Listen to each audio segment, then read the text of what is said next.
पैगंबर, मेरी तरफ से लोगों को कह दो कि ऐ मेरे बंदो, जिन्होंने अपनी जानों पर ज्यादती की है, अल्लाह की रहमत से नाउम्मीद न होना। अल्लाह तो सब गुनाहों को बख्श देता है। बेशक वही तो है बड़ा बख्शने वाला, बड़ा मेहरबान।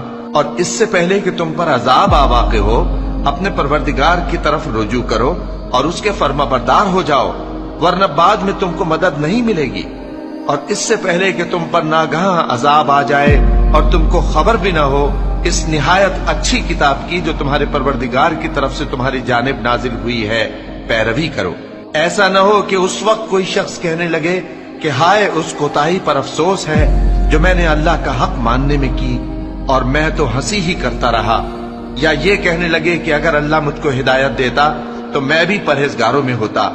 या जब अजाब देख ले तो कहने लगे कि अगर मुझे फिर एक दफा दुनिया में जाना हो तो मैं नेकूकारों में हो जाऊं।